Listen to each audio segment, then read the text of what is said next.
welcome and greetings. Another prime-time Sunday night here on KOFO. A sweltering, sultry, late September Sunday evening. High 80s again today. Big concert and fireworks last night. Ottawa soccer on the fields. The football team was away, but we had back-to-back doubleheader. The women's and men's soccer last night. And folks, you are listening to the Jacobson Report, leading things off here tonight with Coach Patrick J. Knapp Jr., the Georgetown legend, as well as ESPN broadcaster and big shot at New Mexico State University to this very day with his podcast, Play-by-Play with Jerry Busson. I'm John Jacobson here with Sean Torres in studio. We always lead off our Sunday night with sports, and we are sponsored by the great people, including Jim and Cindy Jandron at Midwest Renewable Energy, LLC. Energy for a strong America. Renewable fuels, ethanol is lean, is clean, and it's green right out of eastern Nebraska. Generating revenue vectors for our farm families, keeping them in charge of our food supply, keeping America safe, and less dependent on that Mideast petrodollars that usually ends up in the hands of the bad guys, making us energy independent. And the great people at Life Runners, liferunners.org. Go to liferunners.org like Cindy and Jim do when they sponsor, and like the lovely and gracious Miss Deborah does when she gets her T-shirt online and runs and walks for life, helping build the culture of life, helping expectant mothers both before and after those babies are born. Thanks for listening in tonight. We got folks listening in from Topeka, our capital, from Rock Chalk Jayhawk Country, Lawrence, from Baldwin City, home of the Baker Wildcats, from Wellsville, from here in Ottawa, the epicenter of that Karaming signal. As we go into the suburbs of Kansas City, we are your home and away voice of those Kansas City Royals, after all. And, of course, you're listening to us in Osage and Osawatomie and Linden and Richmond, Princeton and Paola and Gardner and Garnett and Franklin, Lynn, Miami, Anderson, Johnston, and Douglas counties. Let's get caught up on sports. It's Sunday. A lot has happened. We're going to go the wide world of Patrick Knapp here as we bring in the appropriate Jim McKay fanfare. Spanning the globe to bring you the constant variety of sport, the thrill of victory, and the agony of defeat. The human drama of athletic competition. Here we are. This is Coach Patrick J. Knapp. Pat's Takes. Go, Coach. Hey, everybody. How we doing today? Awesome, What do you want to hit on first, John? The Big 12? Yeah, we had a big football night yesterday and a big football day yesterday. A lot of eyes on the Big 12 and the Big 10. Fire away, Coach. Yeah, well, as we stayed local, the heartbreaking game obviously was Cincinnati's 2-minute drive to beat Kansas 37-34 in David Booth Stadium. Brendan Sorsby really played well down the stretch, the quarterback for Cincinnati. Sure He made some big plays. I thought that Kansas rushed him adequately, pretty hard actually, and didn't get to him. He ran out of the pocket, made some great throws. Overall, I thought that, again, KU offensively moved the ball very well. They just didn't make a stop in the 2-minute drill. Yeah. KU is averaging 37.3 points per game, but they're 9th in the conference in defense. That's a conference stat. Wow. And so their defense did not stop Cincinnati, who I thought played well against Nebraska in the first game of the year as well. So Cincinnati looking good in, again, a Big 12 where, who's at the top? Well, you got teams like Iowa State. You got teams like Baylor, TCU, BYU. It's pretty muddled in the middle. And KU is going to have a chance with their schedule to move up the ladder. But that 2-minute defense is what harmed them last night. Yeah, they got to shore that up, Coach. Coach, what say you about the Wildcats down in Manhattan? Yeah, they won 34-20, beat UCF. K-State had 2 interceptions and 1 fumble recovery, so obviously turnovers are key. Avery Johnson had a nice game. 18 for 26. Total first downs, 21-13. So this game was dominated on offense by K-State. When you look at K-State, they are averaging 26 points a game in the league, but they are 13th in the league in scoring defense. And that again is, we've talked before about how their front line seemed to have gotten pushed around this year, but they got to win. KC only had a 1+ turnover differential. K-State 7 sacks in 3 games. So Kansas State 34-20. Avery Johnson with a big game. Guys, you're listening to Coach Patrick J. Knapp Jr. on the Jacobson Report here on Sunday Night Primetime. Let's look at the pros here. We're coming to the end, Coach, of a Kansas City Royals team that, well, they were the best of the worst and the worst of the best. Not quite the season that had been hoped for after such high hopes coming off last year's late surge playoff team. Some good offseason acquisitions. It looked like things were lining up, but not quite doing it this year. Coach, what's your assessment of the Royals? And they need to do an overhaul, or do they have the right stuff to build and get back into postseason play next year? Well, I'm going to start with, obviously, they're at 81-80. They played today. They will hopefully finish over 500. I want to know why they traded Brady Singer for Jonathan India. Yeah. Brady Singer is a starting pitcher for Cincinnati who could be a playoff team. 14-11, 166 innings, 3.91 ERA. Jonathan India hit .234, base percentage, .324, 9 homers, 29 doubles. The Royals are bereft of quality starting pitching. Yeah. And they traded a starting pitcher for an average second base. A head scratcher. I think that was a big mistake. Yeah. I like the bullpen, Estevez, Lynch, Serpa, and Ursig. In fact, Carlos Estevez is the saved leader right now in the American League with 42 saves for the year. Witt and Pasquantino had good years. They're going to need to get Jack Caglianone right. Yeah, absolutely. Going into next year. Absolutely. He was a big hitter coming out of college. Yep. And in the minors, and he had a horrid first year. That can happen. Tough. That could happen to a rookie, but he's a big bat that they need. Yep. Whatever the Royals can do to improve their starting pitching is key for next year. And the Brady Singer trade is haunting them, in my opinion. Coach, I think that's an absolutely great take. We are your home and away voice of the Royals, guys. And don't forget your home and away voice of the Ottawa Braves. Football, basketball, baseball, softball, as well as men's and women's soccer. You hear that action here, along with Ottawa Cyclones updates. Ottawa High School Cyclones here. Guys, we love our Chiefs, the storied program here at Kansas City. And Coach, how are our Chiefs doing? You know, they got off to a bumpy start early this season, a little understandable based on logistics and the pairings early on, but they got to put together some wins now, don't they? Yeah, they're both 1-2. By both, I mean Kansas City versus Baltimore today in the afternoon game in the NFL.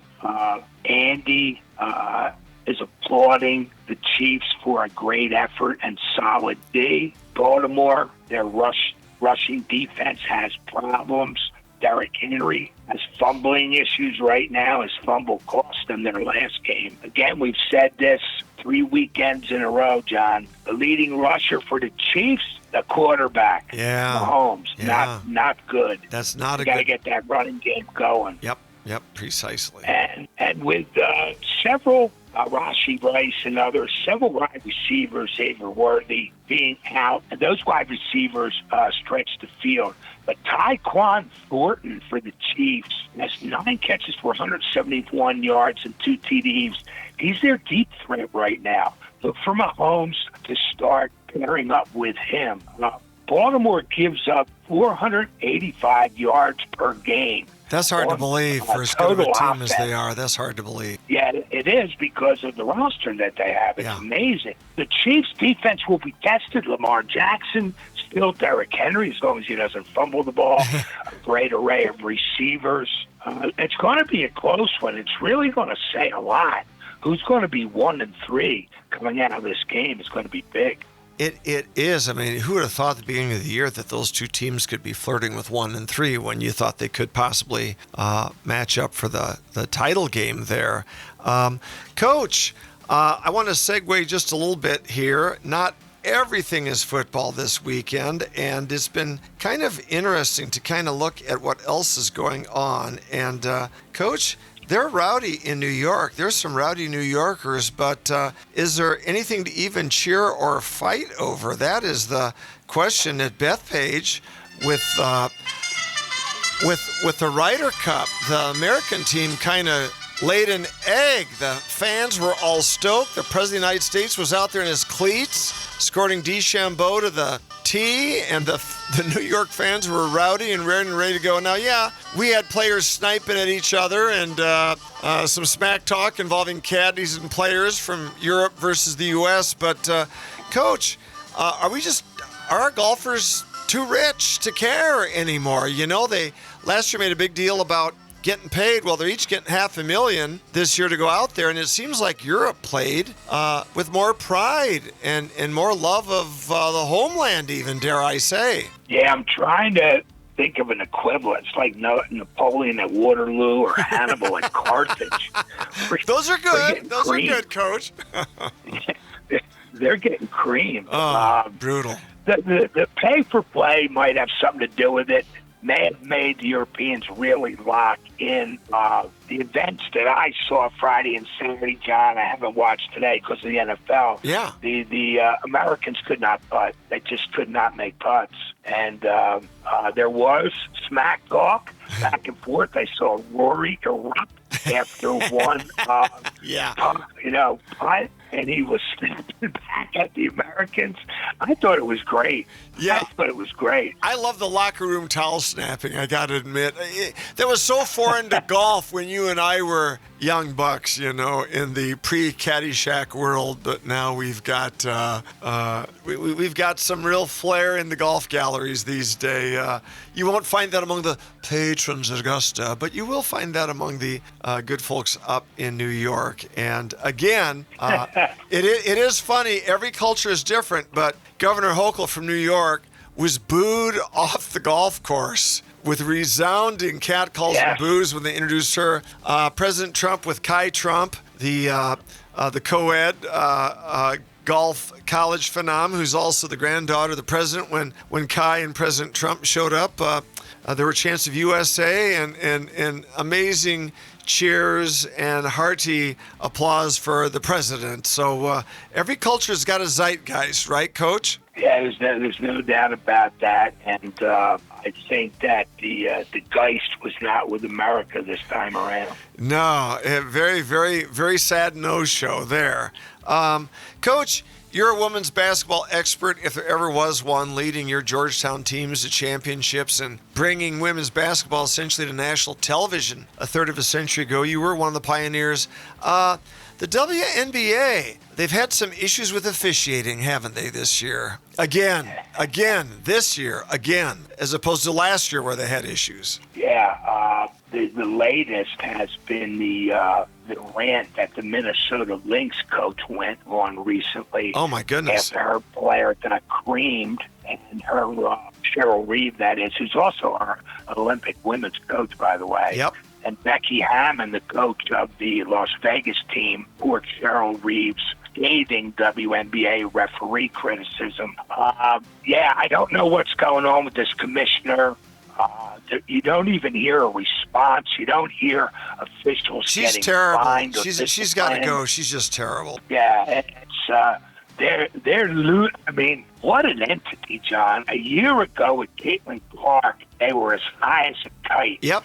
now they are crashing to earth like some. Well, deservedly so. They let asteroid. Yeah, deservedly so, because they literally let them beat Caitlin Clark and injure her right out of play this season. So they hoisted themselves on their own petard by killing the goose that lays the golden egg through what arguably you could say was inattentiveness, potentially negligence in reining in all of the extreme fouling going on the court. And of course, Coach, only in Ireland, but Steelers quarterback Skylar Thompson's robbed in Ireland. Maybe the NFL shouldn't be playing games in Ireland. Maybe the NCAA shouldn't either. What do you say, Coach? I don't like the field surface over there. It's a different type of surface. Everybody complains about it. But that was a good win by Pittsburgh this morning over there.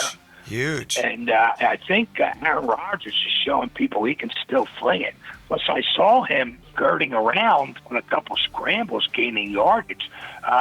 Pittsburgh is going to need to be accounted for, particularly in that division. Baltimore's down.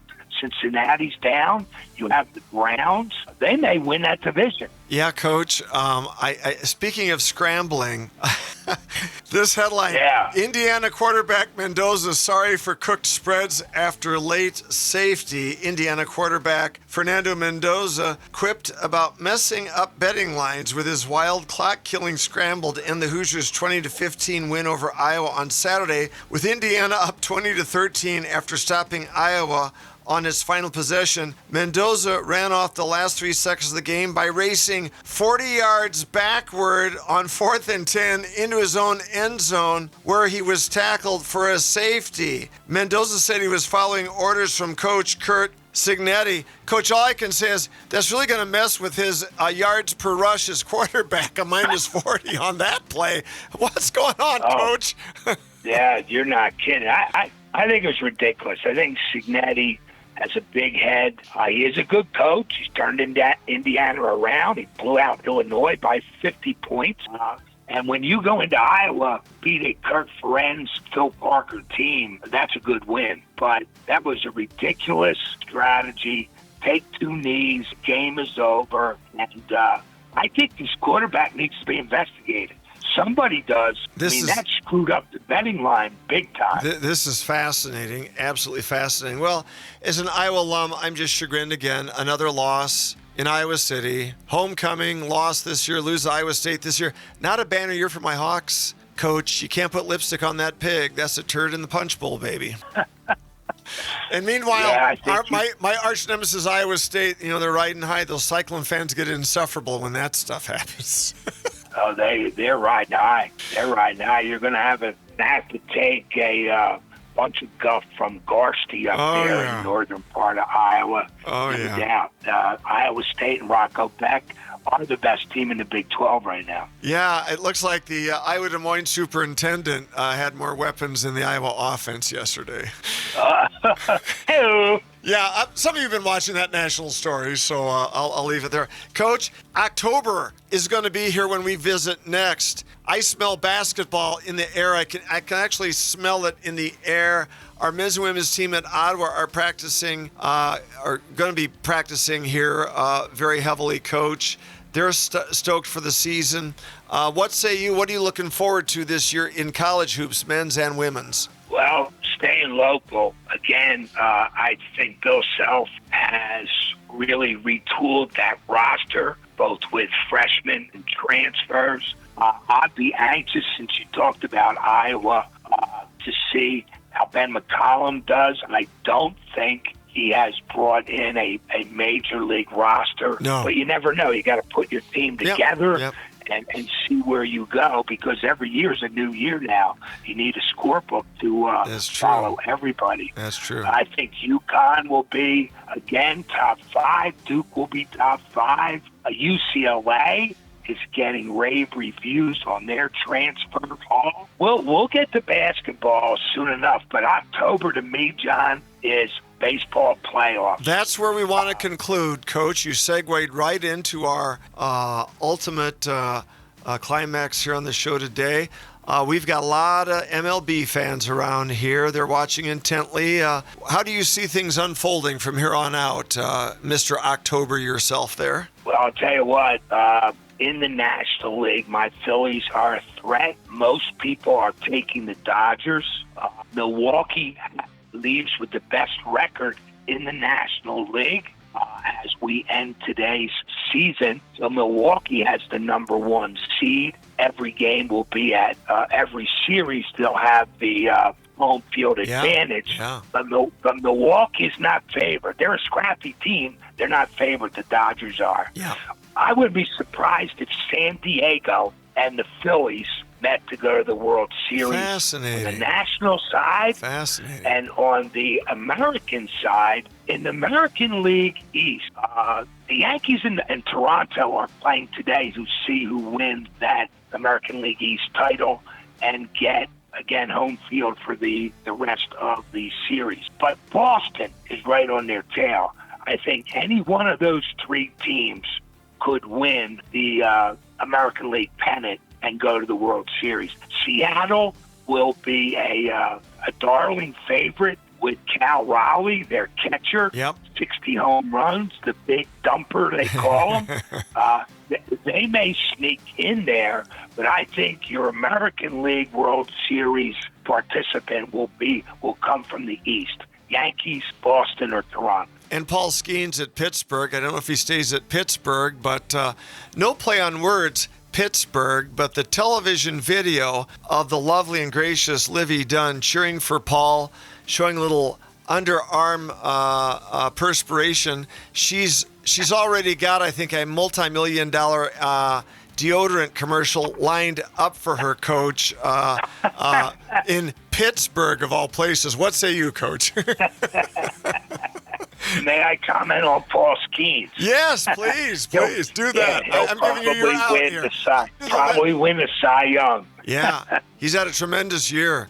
Absolutely tremendous year. And Livy seems to be madly in love with him. You want every girl to look at you like Livy looks at Paul Skeens. They're quite the power couple. Do you think he stays in Pittsburgh, or do you think he gets stolen away for big bucks, Coach? Well, if my math is correct, when a rookie comes up out of the minor leagues, they have 5 and in some cases 6 years of ownership of that contract. They'll can become a free agent. He's got, and I think they brought him up early, so I think he's got 3 years left. He's not going anywhere this offseason. All right, guys.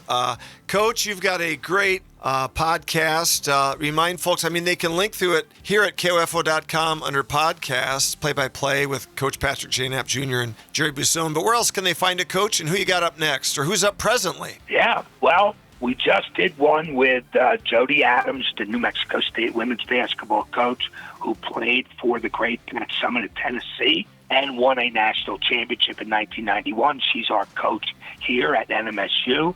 She talks about her team retreat, how they work on accountability, team building, and team culture, plus a few shots at the WNBA, and how the world of mid-major college basketball handles NIL. Totally different. Fascinating. From, Ohio State paying $30 million for their roster. Yeah, exactly. Totally different. So tune in, play-by-play. Spotify, Amazon, Apple, and YouTube. Fascinating. We always thank Coach Knapp and Sean Torres here in studio. We thank our sponsors, Jim and Cindy Jandron, both for what they do in making America energy independent and keeping our ag families with revenue vectors, keeping our food supply owned by farm families in America, the middle class, not by corporatists, because they've got Midwest Renewable Energy, LLC, out of eastern Nebraska, that great ethanol renewable fuels plant there. It's lean, it's clean, and it's green. And we thank Jim and Cindy Gendron also for their sponsorship of this radio show through Life Runners. Go to liferunners.org and order that t-shirt, Walk and Run for Life. We're building a culture of life. We are helping expectant mothers and their babies both before and after they are born. Our big lineup continues for the next hour and a half. In the meantime, John Jacobson here with Coach and Sean saying catch the podcast and be safe, smart, Be good and be strong. Love Jesus Christ. God bless our nation. God bless America. And God bless us, everyone. Bye-bye.